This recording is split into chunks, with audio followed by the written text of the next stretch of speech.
खैर अब मैं आता हूँ टॉपिक की तरफ। और डिप्रेशन के लिए जो मैंने आपको पहले बता दिया कि सबसे पहले आप जब भी कभी भी डिप्रेशन होता है या एनजाइटी होती है, कुछ भी इस तरह का सीन है, तो आपका ध्यान एक ऐसे मसले पर चला जाता है जिसको आप सॉल्व नहीं कर सकते और आपके दिमाग में एक मेंटल ब्लॉक या मेंटल बैरियर जो है वो जो है ना बन जाता है। अच्छा, इसमें पहले तो आपको ये बात समझनी चाहिए कि depression it self is a mental block, यानी कि आपके दिमाग को नया सोचने की ताकत को रोक देना, यही डिप्रेशन है बेसिकली।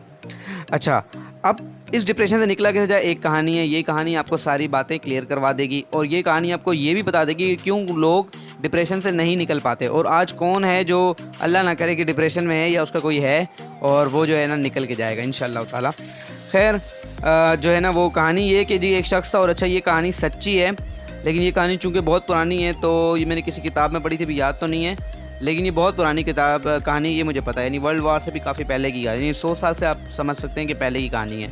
अच्छा, ये कहानी एक शख्स की है और वो बहुत कामयाब बिजनेसमैन था। एक वक्त ऐसा आया अपनी उसकी ज़िंदगी के अंदर कि उसका बिज़नेस जो है वो पूरा का पूरा आप ये समझें कि लॉस में चला गया। उस पर बहुत ज़्यादा कर्ज़े हो गए, बीवी ने उसको छोड़ दिया और कर्ज़े इस हद तक एक वक्त ऐसा आया कि कर्ज़े इस हद तक बढ़ गए कि उसने अपना घर भी बेच दिया, यानी ये घर भी बेचना पड़ा उसको और सब कुछ छोड़ छाड़ के वो जो है न्यूयॉर्क की जो है ना वो सड़कों पर सोया करता था।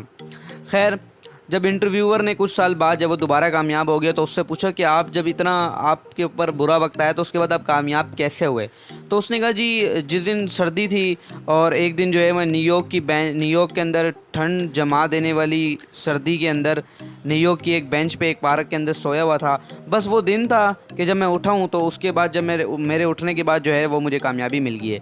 तो उसने कहा जी ऐसा कैसे हो सकता है, उसने कहा जी ऐसा ही हुआ है, मैं आपसे क्यों झूठ बोलूँगा और मैं तो इतना कामयाब शख्स हूँ। उसने कहा नहीं आप इसको एक्सप्लेन करें। उसने कहा हाँ ये अब अच्छा सवाल आपने किया, मैं इसको एक्सप्लेन करता हूँ कि क्यों उसी दिन जो है ना मेरी ज़िंदगी बदल गई। उसने कहा जब मेरी ज़िंदगी में इतने सारे फेलियर आए और मुझे समझ आ गई कि अब ज़िंदगी में मेरे पास कुछ भी बचा नहीं है जिसको जो है ना मैं कुछ इन्जॉय कर सकूं या कुछ भी कर सकूं, तो कहते हैं उस रात बैठ के खून जमा देने वाली सर्दी के अंदर जब मैं ठठरा रहा था और मुझे लग रहा था कि शायद मेरी इधर ही मौत हो जाएगी, तो उस दिन मैंने एक बात सोची कि मैं कुछ नहीं कर सकता लेकिन एक काम कर सकता हूं कि अपनी सोच बदल सकता हूं। अगर मैं आज से ये सोचना शुरू कर दूं कि मैं दोबारा वही इंसान बन सकता हूं जो पहले था और उससे ज़्यादा भी कामयाब हो सकता हूं, तो मुझे भी उम्मीद है कि मैं हो सकता हूँ। यानी वो कहता है कि मेरे पास कुछ नहीं है, बस मैंने एक मेंटल ब्लॉक था मेरे जहन में अंदर, मैंने उसको तोड़ा और उसके बाद जो है वो मैंने जो है क्या नाम है मतलब सक्सेस की तरफ बढ़ा और सक्सेस हासिल कर ली। अच्छा खैर अब आप लोग बोलेंगे कि जी ऐसा कैसे होता है, ऐसा हर इंसान के साथ होता है। एक एग्जांपल मैं आपको देता हूँ। जब कभी भी आप सुबह उठते हो तो बेसिकली उसका कहने का मतलब है कि life it self is a gift, खुदा की तरफ से एक बहुत बड़ा तोहफ़ा है ज़िंदगी।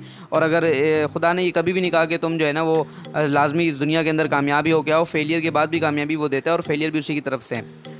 तो उसने कहा कि जी जैसे अब आप लोग खुद सोचें कि सुबह आप लोग उठते हैं या मैं उठ रहा हूँ, तो अगर ऐसा हो कि हमारे साथ उठते साथ ही कि हम देखें गिफ्ट पड़ा है और उस गिफ्ट को जब जाके खोलें तो उस गिफ्ट में लिखा हो कि आज ये गिफ्ट आपके लिए है और ये गिफ्ट जो है वो खुदा की तरफ से और खुदा चाहता है कि आज के बाद से आपके तमाम दिन पहले से ज़्यादा खुशी से गुजरें और पैशन से गुजरें, यानी आप पहले से ज़्यादा ज़िंदगी को जिएँ। तो बेसिकली मेरा सवाल ये है कि आपसे कि उस टाइम आपकी कैसी फीलिंग्स होंगी। यकीनन आपकी फीलिंग बहुत बेहतरीन होंगी पहले से, भले आप डिप्रेशन में सोए हों या नर्वस होकर या एनजाइटी में सोए हों या किसी से लड़ के सोए हों, गुस्से में सोए हों। तो उस टाइम तो वो यही कहता है, वो कहता है कि जी हर आने वाला दिन इस बात की आपको यकीन दहानी कराता है कि खुदा ने जो है वो आपको बहुत सी नेमतों से नवाजा है। बस आपको क्या करना है, आपको 3 काम करने हैं। नंबर 1, आपको अपना ध्यान जो है वो तमाम उन सोचों के ऊपर रखना है जो आपको आगे बढ़ाने वाली है। नंबर 2 जो है पूरी फोकस के साथ साथ एक्शन लेने। नंबर 2 और तीसरी चीज़ उसने कहा कि सक्सेस जो है वो कोई एक तिलिस्माती या अजीबो-गरीब चीज़ नहीं है।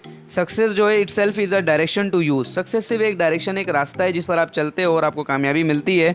और ये जो रास्ता है ये कभी भी डिपेंड नहीं करता आपके पास्ट के ऊपर कि आपका पास्ट कितना बुरा गुजरा, और कभी भी डिपेंड नहीं करता आपके एक्सटर्नल अफेयर्स के ऊपर, यानी कि आप पर कितनी मुश्किलात हैं इन पर भी डिपेंड नहीं करता। ये सिर्फ आपकी सोच पे डिपेंड करती है कामयाबी या वो रास्ता जो आपको कामयाबी पे लेके जाएगा।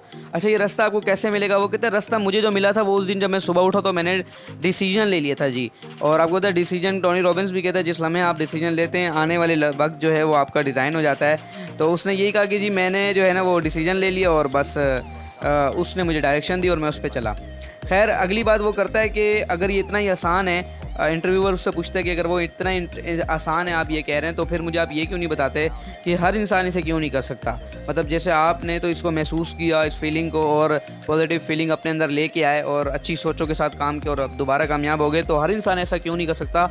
लोग तो खुदकुशी तक चले जाते हैं। अब इसके जवाब में उसने बड़ा ही अच्छा जवाब दिया जो कि मुझे बहुत ज़्यादा पसंद आया, और मुझे इसलिए पसंद आया कि मेरी खुद की भी सोच यही है, आप लोग जानते हैं। जैसे कि मैं हमेशा ये कहता हूँ कि अगर इस दुनिया में कोई भी शख्स एक काम कर सकता है तो वो काम आप भी कर सकते हैं, और इसीलिए मैं ये कर रहा हूँ कि मैंने भी अपने से पहले कई लोगों को करते देखा और उनमें से कोई एक जीता, और जो जीता आज मेरे मेंटोर हैं सरकार सिमरन शाह साहब, मैं उनको फॉलो करता हूँ, इसलिए ये काम कर रहा हूँ। खैर, अब बात करते हैं कि उसने क्या जवाब दिया। उसने 2 जवाब दिए। उसने कहा कि जी पहली बात तो आपको ये बात समझनी पड़ेगी कि दुनिया में सिर्फ 1 या 2% ऐसे लोग हैं जिनको ये बात पता है कि हमारा विजन हमारे तमाम दर्दों से, हमारे तमाम पेन से ज़्यादा बड़ा है, और उस विज़न की कीमत इस हद तक है कि हम उसके लिए अपना तन मन धन लगा सकते हैं। कहते हैं जिन लोगों के अंदर ये पर्सनल क्लैरिटी है, और जो लोग ये जानते हैं कि पर्सनल रियलिटी या पर्सनल क्लैरिटी ही उनकी पर्सनैलिटी बनाती है, और जैसी पर्सनैलिटी उनकी बनती जाएगी उनकी पर्सनल रियलिटी भी वैसी होती जाएगी, वो लोग ही एक्शन ले सकते हैं, और वो लोग इस सोचों को, यानी कि पॉजिटिव सोच को फेलियर के अंदर भी बहुत लंबे अरसे तक लेके जा सकते हैं और डिप्रेशन में नहीं जाते। नंबर 1। उसने कहा दूसरी बात, और ये उससे भी ज़्यादा इंपॉर्टेंट बात, उसने कहा अगर दूसरी वजह ये है कि लोग खुद नहीं करना चाहते जी। लोगों के अंदर भी एक बड़ा मसला है कि लोगों को पेन में या दर्द में या डिप्रेशन में रहने का बहुत एक आदी हो गए हैं, उनको एक मज़ा आने लग गया है, और यही वजह है कि वो लोग कभी भी अपने अंदर जो है ना अपनी चीज़ों को, अपनी सोचों को चेंज नहीं करते। अच्छा, उसने कहा कि कुछ भी ना करें, बस 2 काम कर लें। नंबर 1, जब कभी भी आप डिप्रेशन में जाएँ, यानी फेलियर में बहुत बड़े में जाएँ, तो आप 2 काम कर लें। नंबर 1, अपनी अवेयरनेस पहचानें, यानी अपनी तलाश करें उस वक्त, यानी अपनी क्रिएटिविटी को, जिसको शाहरुख खान ने भी, मैंने बताया था आपको कि एक उसमें लेक्चर में उसने कहा था कि जब ज़िंदगी में आप टूट जाएँ तो सबसे अच्छी जो चीज़ उस टाइम आपके पास होती है वो आपकी क्रिएटिविटी होती है, क्योंकि आप पूरे इमोशंस लगाते हैं उसके बाद। नंबर 1 इस बंदे ने भी ये कहा कि अवेयरनेस, और नंबर 2 डीप थिंकिंग करें। डीप थिंकिंग से मुराद ये है कि आप ये सोचें कि अगर आज मैं यहाँ हूँ तो इसके पीछे क्या क्या वजूहात थी, और अगर कल मेरा जो फ्यूचर जैसा मैं चाहता हूँ अगर मैंने बनना है तो क्या क्या मुझे इक़दामात लेने पड़ेंगे। तो ये जी तमाम स्टेप्स से इस कहानी से मैंने जोड़ के आपको बताया कि डिप्रेशन से कैसे निकलते हैं। इसके अलावा किसी का सवाल हो तो मैं हाजिर हूँ। बाकी आप सबके आने का बहुत बहुत शुक्रिया। जज़ाकल्लाह खैर।